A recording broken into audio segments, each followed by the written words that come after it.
What's up everyone, welcome back to a brand new video. Today's what if is going to be pretty different from my normal ones. I think it's pretty obvious that Saiyans are essential to Dragon Ball. I mean, just look at Goku. The main character is a Saiyan after all. But something that a lot of people don't realize is that Goku was never really intended to be a Saiyan until the Saiyan saga came around. Toriyama always likes to make things up as he goes along, and he even admitted this too.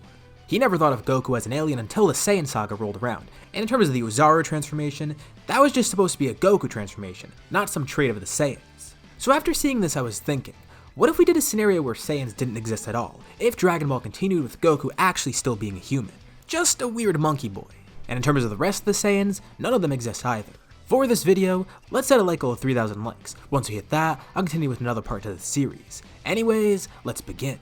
So as you could probably imagine, all of Dragon Ball is unchanged. We're still going with the assumption that Goku's just a weird monkey boy that could turn into a giant monkey when the moon comes out.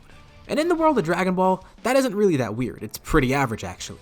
We're gonna go through this what if like everything went normally before, but Toriyama never comes up with the idea of him being a Saiyan.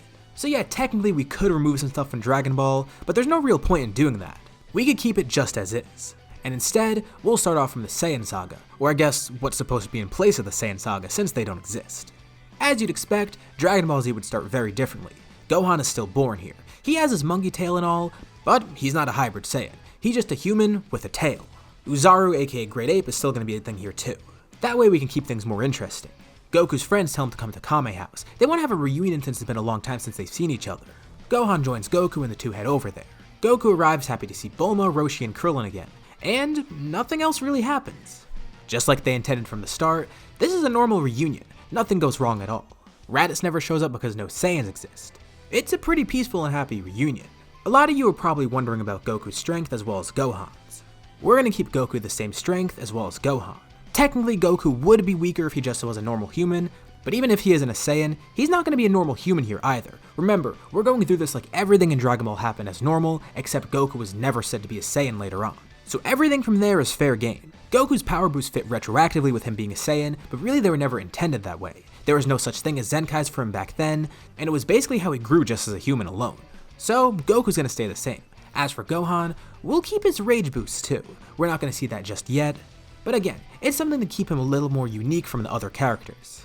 However, he's not going to be nearly as strong once he gets his rage boost. He's not going to have the hybrid Saiyan potential that he originally did have. He's just a normal half monkey boy. The reason I'm bringing all of this up is because the first villain is about to show up, and by first villain, I mean an old villain, Piccolo. Realistically, he'd be the first antagonist in this story. Piccolo was already planning his revenge and planning to kill Goku, and without Raditz showing up, he would have never teamed up with Goku to actually save Gohan. The two of them would remain enemies, and Piccolo would continue his training to get ahead of Goku. Also, let me make another side note here. Piccolo is still a Namekian. All other alien races exist. All the gods and everyone else too. I'm clarifying this to just avoid any confusion, because remember, we're continuing the story as if Toriyama never planned out the Saiyans and never planned for Goku to be an alien. That means every other alien remains in the story. And yes, that includes Frieza. But don't worry about him now, we're focused on Piccolo. So this would begin a brand new original saga. In terms of a name for the saga, we could simply call it Piccolos Revenge. A direct continuation of the 23rd World Tournament. After some time training, Piccolo has finally gotten a lot stronger. Now, he feels that he could finally defeat Goku. He's developed a brand new technique, although it will take a lot of time to activate. But if he successfully lands it, Goku will be killed. And he has the perfect plan for it. Piccolo begins by finding Goku, being able to track him down by sensing him. From what Piccolo can gather, it seems that Goku's alone. He briefly headed out of his house to get some food, going fishing at a nearby river. He's alone right now, the perfect time to strike. Piccolo begins by splitting himself in two. This will lower his power a bit, although he doesn't make his clone that powerful. His clone is supposed to be a distraction. And even though it does cut his power a bit, that doesn't really matter. We'll see why later. Piccolo's clone goes out to face Goku. While fishing, Goku encounters what appears to be Piccolo. He senses a ki blast from above. Thankfully, he's able to jump out of the river just in time, as Piccolo descends from the sky. He announces that he's back for revenge. He plans to kill Goku here and now. Goku's not too concerned. He tells Piccolo that he's gotten stronger since their last encounter. Defeating him again shouldn't be a big deal. Goku is in a bit of a predicament though. He can't kill Piccolo because if he does, Kami dies too. But Goku assumes that defeating him should be enough. He doesn't necessarily need to kill him right here and now. As long as he wins this battle and fends him off, he'll be okay. The two begin fighting, and immediately, Goku gets the advantage. Piccolo is stronger, but it doesn't seem like he's gotten too strong. Goku even comments on this. All these years of training and Piccolo is still not on his level. Piccolo, or at least his clone, does have one advantage though. He has perfect mastery over flight. Goku could still fly, but it's still very draining for him at this point in the story. Piccolo uses this advantage. He knows that Goku can't fly for a long period of time, and if he does, he consumes a lot of energy. His clone jumps up in the sky and begins attacking. As Goku tries to fend it off, Goku jumps up in the air, briefly clashing with Piccolo in the sky. Of course, by this point, people would begin to notice. From far away, people like Krillin would probably be able to sense it, but mainly the people that see it are Goku's family. Ox King, Chi-Chi, and Gohan see it from nearby, noticing it after hearing all the explosion. Running outside, they look up and see in the distance. It appears Goku's fighting Piccolo once more. The three of them all run over to the area, wanting to make sure Goku's okay. They arrive and see a pretty beat up Piccolo, with Goku standing over him triumphantly. Piccolo continues fighting though. He's not going to give up. He just needs a little bit more time. Far away, on a nearby mountain, the original body of Piccolo is standing there, charging his Makanko Sappo. He just needs about another minute, and then all he needs to do is get Goku to stand still. Goku lands the finishing blow on Piccolo's clone.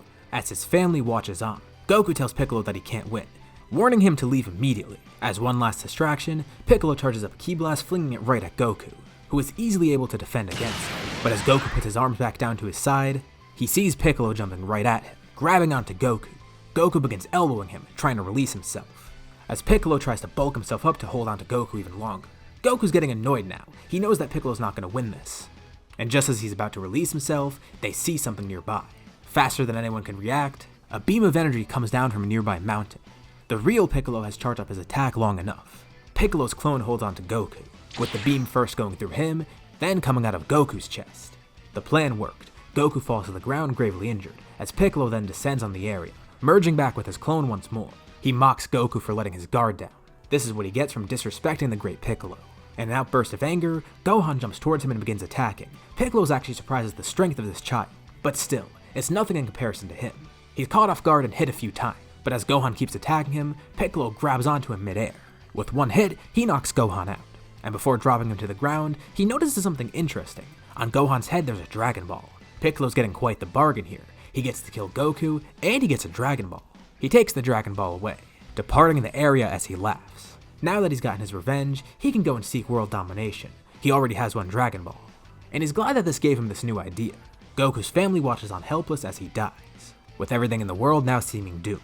Thankfully, not all hope is lost. Goku is sent to the afterlife just like normal, with his body disappearing as Kami brings it to the afterlife. He tells Goku they still have a chance at winning, sending him off to King Kai's place, pretty much like he did after he died against Raditz. The difference here is that there's no time limit. Before, Goku only had a year until the Saiyans arrived. Here, they just need to make it back before Piccolo gets all the Dragon Balls, so Goku can train up there as long as he wants. The issue is, they need to find a way to prevent Piccolo from actually getting them. Not to mention, they would have to get the Dragon Balls themselves so that they could revive Goku. So as Goku begins going across Snake Way, a war for the Dragon Balls begins on Earth. Of course, Krillin and Roshi would find out about this. Not to mention Bulma, Tenshinhan, Yamcha, and all of Goku's other friends. Kami offers to help too. He'll help train them so they can defeat Piccolo. This may actually work out. The plan is for one of them to defeat Piccolo and seal him away. Again, they won't be able to kill him because otherwise they can't revive Goku. But maybe if Kami trains them enough, they could do it that way. Ten already knows the Mafuba, and if he gets strong enough he could use it to seal away Piccolo. However, there's someone new that joins the fight this time. Chi-Chi decides that she wants to get involved. Piccolo brought the fight right to her family, and she doesn't appreciate that. Not only did he kill Goku, but he hurt Gohan. She hasn't fought in a while, but here, she'll help avenge her husband. Plus, the group kinda wants Gohan to train with them anyways, and she wants to be present as he trains there. The two of them go over to Roshi, since they're gonna be basically starting from scratch while the other humans are pretty far ahead of them. Not that Chi-Chi doesn't have experience, but she doesn't have the experience or power that Krillin, Yamcha, or Tenshinhan have. It would be better and make more sense if she goes with Gohan to train with Roshi. However, they can't spend all their time training. They do need to prevent Piccolo from getting the Dragon Balls. In their downtime, some of the fighters go to gather the Dragon Balls. Piccolo is able to find some, but the humans are able to as well. With more people, they can gather them faster, although Piccolo is able to strong-arm some away from them. They're trying to avoid him at all costs. They don't necessarily know what he's capable of, and they'd rather be safe than sorry so they don't attack him right away. Piccolo possesses 4 Dragon Balls by now, and has them guarded, while the humans have 2. There's only one left out there, and it leads to an encounter between Piccolo and the group of humans. 10 Krillin and Yamcha are sent out one day, going to find that last Dragon Ball. Of course, Piccolo had the same idea, and as they arrive in the area, they sense Piccolo's ki. There's no point in hiding. The 3 are ready for an encounter. Even though they might not win here, they could put up a good fight. They don't plan on defeating Piccolo, but with their combined smarts and abilities, they could probably get the Dragon Ball and escape. In this encounter, I feel that they would be able to almost defeat Piccolo. They've gotten a lot stronger with Kami, but ever since he killed Goku, Piccolo hasn't been sitting around either. He's gotten a bit stronger too. We saw how strong everyone got during the Saiyan saga, and they would all still be pretty tough. After a few months, the three of them combined may be close to Piccolo, but he's able to pull ahead, getting the Dragon Ball and finding an easy way to escape. That puts the score at 5 Dragon Balls to 2. Piccolo is ahead by a lot, and he's being much more methodical than his father. He's trying to not be caught and isn't just destroying stuff randomly for fun. He could save all that for later once he actually rules the world. But now that Piccolo has the advantage, they realize they need to revert to Plan B, one of the things that they didn't really want to do. You see, this whole time, Kami could have destroyed Shenron and made a new one. Of course, he isn't too fond of abusing the Dragon Balls, but this would be needed to save Earth. However, he knows that if he does that, Piccolo will be alerted and will come right to them. Right now, Kami is no threat to Piccolo. He doesn't even know that they're all training with him, but they fear that if Kami does this, Piccolo will attack them. Realizing that if Kami's going to prevent him from having the Dragon Balls, he may as well make it so no one has them. As a last resort, Kami does this, breaking Shenron, causing all the Dragon Balls to turn to stone, as he immediately begins to rebuild Shenron once more, planning on reviving Goku himself. Piccolo of course noticed this. One day, his Dragon Balls just turned to stone. He feared that this may happen, and just as the group expected, he begins launching up towards the lookout. Kami can prevent people from coming to the lookout, but Piccolo has a way of brute forcing himself up there. Mentally, he communicates with Kami. He tells the two that they're going to settle this right now. If he doesn't allow Piccolo on the lookout, he'll destroy everything on the surface. Just to show that he's not bluffing, he casually wipes away an entire city, telling Kami that there's no point in them defending Earth if everyone is dead. He tells them that they're either settling this now, or everyone on the surface dies. Kami is busy making Shenron, and debates on what to do. The humans say that they can handle Piccolo, or at least hold him off for now. The big issue is that if Piccolo comes up here, he can seal Kami away, preventing the Dragon Balls from being made. But not if they hide Kami somehow. He has the perfect idea, and tells them that it's all up to them to defend the lookout. With Popo, he teleports away to King Yema's place, with Piccolo now being allowed to come up there. Chi-Chi and Gohan try using Nimbus to get up there, but they can't with the cloud alone. Thankfully, it takes them high enough for Chi-Chi to jump off the cloud, propelling herself up to the lookout while holding on to Gohan. She's prepared to help, with the humans all assuming a battle stance as Piccolo arrives. Piccolo's confused. He doesn't see Kami anywhere up here. He knows that he must have some weird plan. Immediately, all the humans start attacking him at once, as he struggles to fend them off. Meanwhile, at King Yema's place, Kami meets up with a familiar face, Goku. They told him about the plan. Before they destroy the Dragon Balls, they made sure to tell Goku so he'd be able to come across Snake Way before it happens. He's here and ready to be revived. Kami completes the Dragon Balls, teleporting the two of them back to the surface of Earth. Quickly, he summons Shenron. The sky turns black and everyone sees. But they can't see Shenron anywhere. Kami has teleported both of them to the other side of Earth, as he revives Goku. Piccolo leaves the lookout and immediately tries flying over, trying to see where Shenron is. Kami and Goku see him coming over the horizon, with Kami wishing Goku good luck as he teleports away. Piccolo tries to launch a blast to kill Shenron, but before the beam hits, Shenron disappears. Mid-air, he sees someone flying right towards him. It can't be. It's Goku. The two of them clash mid-air, with Goku powerful enough to push Piccolo back, grabbing onto him and flying him towards the lookout. At the bottom of the lookout, Upa and Bora watch as something comes down from the sky. Piccolo is flung into the dirt nearby, as Goku proceeds to beat him up. The gap in power is too much. Even without using any of King Kai's techniques, Goku has gotten a lot stronger. It took a while for him to get used to the gravity on there, but he was able to pull through, now a lot stronger than before. But still, there's the issue of him not being able to kill Piccolo, although they did plan for it. As he proceeds to fight Piccolo, one person jumps down from the lookout, Tenshinhan. Goku's glad to see him and Piccolo wonders why he's here. But then, Ten places something on the ground, a small container. Piccolo immediately knows what's going on, having vague memories of what happened to King Piccolo before him. Piccolo immediately tries to escape, but Goku holds him still, giving him a taste of his own medicine. With his newfound power, he's strong enough to essentially stun Piccolo. Let's talk power levels. For Goku, we'll put him at around 5,500, and for Piccolo, he's at 4,000. Ten, Krillin, and Yamcha are pretty much as strong as they were during the Saiyan saga, with their respective numbers on screen here. And since Chi-Chi's now in the mix, we'll put her in here too, putting her at around 1,300, which isn't as strong as everyone else due to her late start. But it's still pretty impressive. As for Gohan, as we said, he doesn't have his hybrid Saiyan potential, so he'd probably be weaker here. Let's say he's at around a power of 600. And still, considering the fact that he's only 5 years old, that's pretty huge. Although, most of their powers aren't important at the moment. What really matters is Goku, Piccolo, and Ten. For a brief moment during their fight, Goku activates Kaioken, completely overcoming Piccolo. With ×2 alone, he's much stronger than Piccolo, and he's able to hold him off as Ten prepares his technique, slamming Piccolo right into the ground. Piccolo struggles to get up, but as he does, he sees Ten standing nearby with his hands out, as he yells Mafuba. Piccolo is caught up in a wave of energy, as he's then sealed away, with Ten placing a cap on the container as well as the seal. And just like that, Piccolo is defeated, and Goku is now alive once again. Due to their great planning and intelligence, they were able to outsmart Piccolo and overcome him, without the need of pure muscle. The two fist bump, glad to see each other once more. It's been a while. Even before Goku died, he hasn't seen Ten in a long time. They look forward to fighting again once more. However, we'll be saving that for the next part, as well as the arrival of brand new fighters, including a hero and a villain.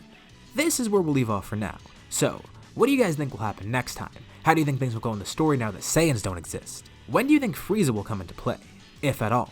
Leave your thoughts and suggestions in the comments below. I'll be sure to check them out to see what you guys think. As always, if you liked the video, be sure to drop a like, and let's try to hit that like goal so we can get another part to this series. If you haven't already, why not subscribe, as well as clicking the bell icon to get notified about any future parts of this What If, or any other videos that I upload on my channel. Anyways, thank you all for watching, and I'll see you all in my next video.